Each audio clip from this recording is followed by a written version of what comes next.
what is this project we have coming up? For people that don't know about like NFTs, the metaverse, the blockchain, things like that, how are you utilizing this project to incorporate within this? Yeah, man. So, again, just in terms of like thinking about relationships, how you can bring additional value. After Home came down and they rotated the show, I just reached back out to Sonya. We had a great time, working on Home together, and I reached out to her and said, hey, how can we continue to collaborate? Like, what are some of your pain points about the gallery? Like, what are you experiencing with the space? Are there stories that you're looking to tell? Like, how can we, continue to build on our relationship? And she was like, yeah, no, you were a joy to work with. Like, I'm super open. Like, and she mentioned the Small Works Gallery, which is this room that's like right here. It has its own door. It's got like kind of the glass up top right here. So that's the Small Works Gallery. She was like, I don't really know what to do with it. She says like, I put Small Works in there, kind of like trinkets to sell. I've put jewelry in there. I've done this, I've done that. But, I don't really have a real meaning or a focus for that space. And it's just kind of there. And I was like, would you be open to me like curating something of my own in that space? And she was like, yeah, no, 100%. So, like just let me know whatever you're thinking and, we'll figure it out. So this is still obviously pandemic. Everybody's still at home. I'm on Clubhouse. Everybody knows Clubhouse was like alive for like 3 months where it was like really, really dope. And then Twitter was like, we got spaces and just came and like stepped on them. But yeah, so I was spending a lot of time on Clubhouse, and around this time, like NFTs really started to kind of like break. And there were a lot of rooms around NFTs. I started to see a lot of homies in the space. And I was like, I had watched, there's a really good kind of like fundamental documentary that I watched a while ago, actually called Banking on Bitcoin, which was my introduction to blockchain technology. And I'm by no means an expert by any of this. Like what we're about to talk about and what we're about to announce is creating space for myself and other artists to figure out more about the space. But that was my introduction to it. So when I heard like, oh yeah, this is like a next level or layers on top of like blockchain, I was like, okay, so like, and it was being manifested in these most recent cases as like digital images, or put specifically for creativity and art, is where it's the space that it's being leveraged in currently. Right. Because I think a lot of times people are making NFTs and art synonymous when from a technical perspective, they're two different things. And we'll talk about that some more, I'm sure. But yeah, so I was in a couple Clubhouse rooms hearing about NFTs. One of the homies, Black Dave, down in South Carolina from Charleston, was like super heavy in NFTs.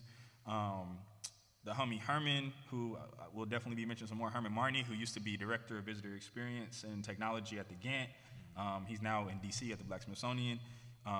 He was in the finance space prior to getting in the cultural space. So he was, doing a lot community-wise as far as NFTs and having conversations and stuff. So I was just kind of listening. And met a couple, made a couple new relationships and made some new friends on Clubhouse. And the decentralization and the democratization was the biggest piece that really attracted me to it. Like the fact that you could, through these smart contracts that you develop, set yourself to have a royalty as an artist. And anytime that digital asset is traded, you automatically receive your value. There's no ifs, ands, or buts. There's no questions. There's no lawyers. There's nothing. The technology handles all of that. So traditionally in the fine art space, if you as my collector bought my work for 10 grand, right? And then I continue to build my profile and you get to the point where you go to auction or you sell that to another collector and it goes for 50 grand, there's a 40 grand increase there, but the artist traditionally doesn't receive any of those royalties in most cases. Right. Well, with NFTs and blockchain, because it's written into the smart contract, you automatically get that royalty. That is extremely interesting to me and extremely interesting to anybody who does anything creative, because at that point, there's no conversation. You can't screw me because there's this decentralized network of computers is handling all of that, and I wrote it into my smart contract, and it's done. So that was my first time hearing about NFTs. The utility of that made me very, very interested in what that could look like. And I was like, I want to learn more about the space, and I want to do it in a way that allows for us to bridge some of the gaps and kind of break down some of the barriers that exist currently within the fine art space.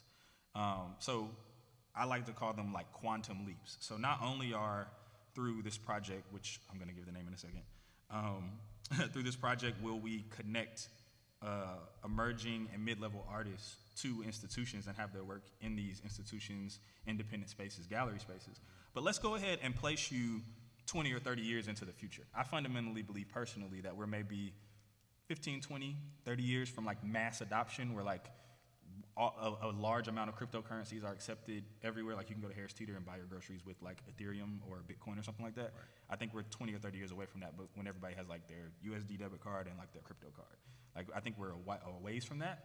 So in this meantime, in this next couple of decades, let's go ahead and bridge some of those gaps and let's make some stuff happen IRL, but let's also go ahead and get ahead of that curve, because when you talk about access and when you talk about things being built, representation goes far beyond just like seeing somebody who looks like you do something, right? When you talk about people that are building fundamentally what the next layer of our society is going to look like, if those people don't look like you, you can guarantee that you're going to be left out of that conversation.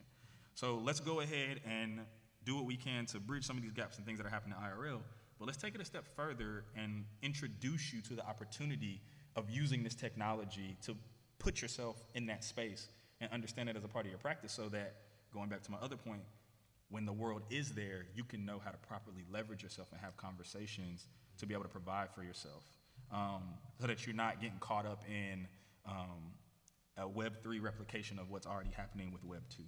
So enter open court. Again, another like smack me in the head in the shower situation. I was like, we need a place where we can learn this game of NFTs and Web3 and all these different things. So that was the first thing that came to me, was like a space to learn the game. And I thought about, I grew up playing sports. I grew up playing basketball and soccer. And when you think about things like open gym, or you think about like, you go to like a rec center, it's like, oh, not like the court's open, like go like work on your game, go play one-on-one, go like, you can go do whatever you want when you have an open court. Like the court's open, you can use it for whatever purposes you want. You can run sprints, like whatever it is that you want to work on.